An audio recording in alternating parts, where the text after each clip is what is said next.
And if I tell you that there is no difference between a friendship and a relationship, we can learn from a specific video. I'm here with the one and only Coach Andrés. How are you doing, buddy? What's going on, Coach Alex? I'm doing great. How you doing? I'm doing amazing. I'm happy to be back for this amazing Love Coach podcast. We are here for you. We want to share with you some advice, but deep advice. And that's why there is one video I want us to analyze, because I think we can do a big parallel between friendship and relationship. Yeah, 100%. Do you want to watch it? Yeah, let's check it out. Let's go, Mr. Ray, please. Define a good friend. I believe that friendship is two or more people who agree to grow together. And so a good friend is somebody who we have decided that we're gonna grow together. Love how simple that is. Yeah, it's very short, very powerful. What do you think first about friendship, and what do you think about relationship and wanting to growing together? So I've always remembered this one specific coaching call, because I was learning about how the role of friendships in relationships as a coach. I always had my own ideas of it, of course, in my personal life. And there was one specific lesson, and it talked about this story of this. Imagine this scenario where, as kids, we're in school, and maybe between classes or recess or lunch, you kind of gravitate towards similar kids of similar interests. I like kickball. Oh, I love hamburgers and fries. Yeah. Oh, I love coloring. And you, as genuinely as simple as you would attach your, presence to someone that you never know, just based on similar interests. And you guys have nothing to give, nothing to offer, nothing to exchange, nothing committed, nothing exclusive, and you build a bond on just basic similar interests. And you realize the depth or the relationship is defined by how you guys handle differences in resolution. And so that's kind of like the core of a relationship, where you want to find someone of similar values and morals, similar standards and boundaries, and have that openness to learn to grow and evolve together. And so again, I have so many different, I want to go further, but I want to get back to you, Alex, on why do you love this video so much? I love this video for the message, because for me, there is no relationship, like friendship, relationship, whatever. There is no relationship that can sustain if there is not a conscious decision to make it work. I have seen people in my life, even friendship, for example, you like someone because you have the same center of interest. But that doesn't mean that when there is a challenge, that person will stick around you. And I'm pretty sure that if you listen to this video, you know someone that you are very close by, and the moment you needed them, they were ghost. They disappeared. So I love the fact that it's a conscious decision that we have to make it work. Friendship, relationship, work relationship, any relationship, we need to make a decision. And I feel like we live in a society where we say, oh, you love the same thing, so you're a friend. No, as you mentioned, sharing the same values, that's a very much deeper connection. So that's what I think. And it goes far as a friendship and any other relationship, and especially in the romantic relationships, is if the effort's there from both parties, then you continue to move forward and grow and evolve and adapt. But when someone doesn't, or someone expects, or someone manipulates or controls or limits, that's when you realize, maybe this relationship has just a season of my time in my life, and not necessarily for a main reason. And so you understand how you have more self-respect and self-value to not force a relationship, a friendship, on anyone that you realize it's not going to be productive, or if not healthy, to move forward with. And I've heard times before, like where, especially in these coaching calls, a lot of women will try to do too much to save the relationship, do too much to hope that he changes, do too much to hope that he's back to who he was in the beginning, and you just constantly get reminded he's not. That's someone checking out of that kind of relationship. And again, there's all these different layers of,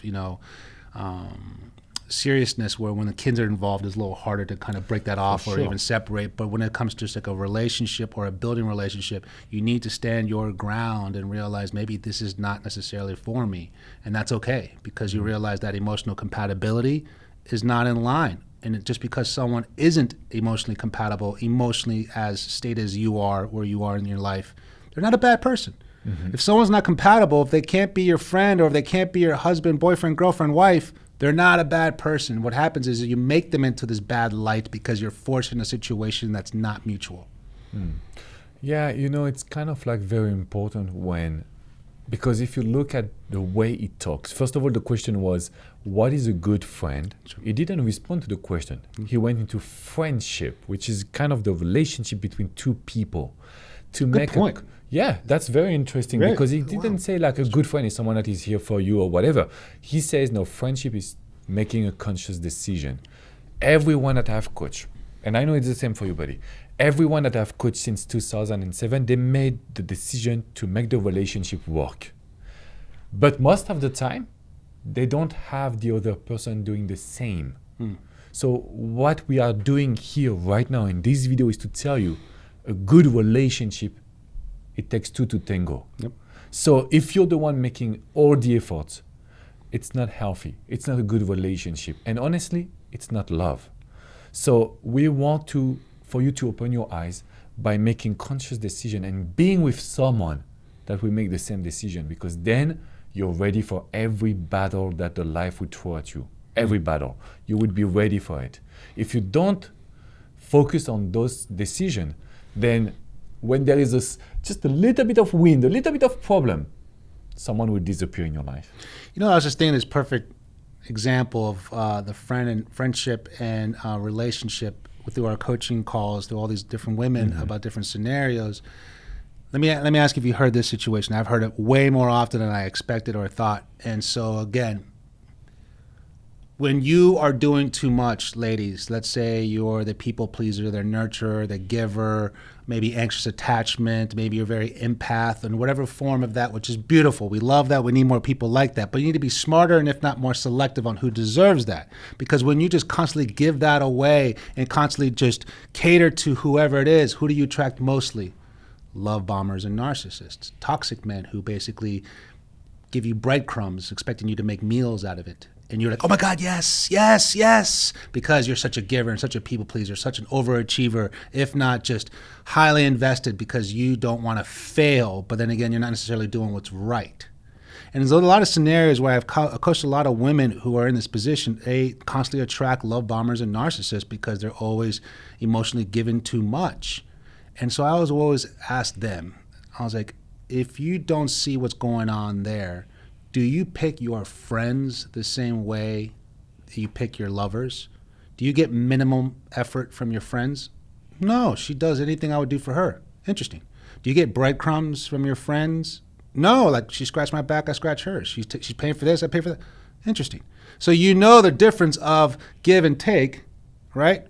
Demonstrate, reciprocate with friendships. Because obviously you don't have a group of toxic girls trip. No, thank you. You know what I mean? So it's like, they know how to pick friendships based on self-respect and values.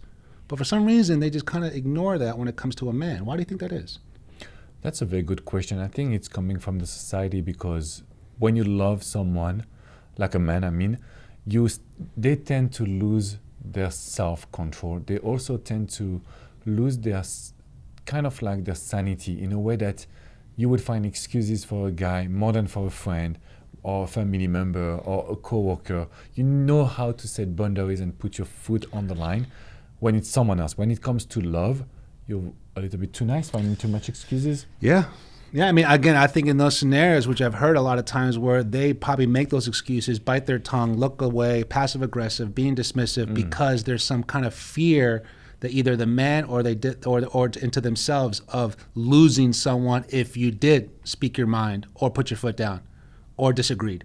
And that's when you know you're in a very unhealthy relationship then. Because if that's either between your own thoughts, that's something that you've been used to and trained in some form, or someone specifically like he's making you feel like, well, if you speak up, I'm going to break up. You do that one more time, you're never going to see me again. And so if you constantly feel that fear, that threat inside your mind about, I don't really want to kind of say anything, then you might have to reevaluate the whole thing in that way, because I've seen that way too often.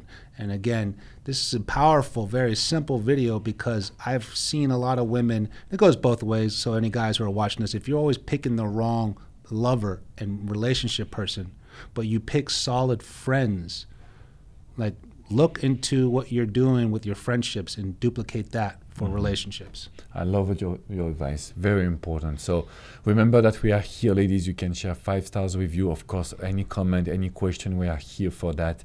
And go to FrenchRelationshipExpert.com or Coaching with Andrés. There is a free evaluation with you. Yes, go to coachingwithandres.com. Contact information on the top right. Contact me and you get a free consultation. Ladies, I'm here to help you. I'm telling you, I'm really good at what I do. That's true. See you soon, ladies. Take care.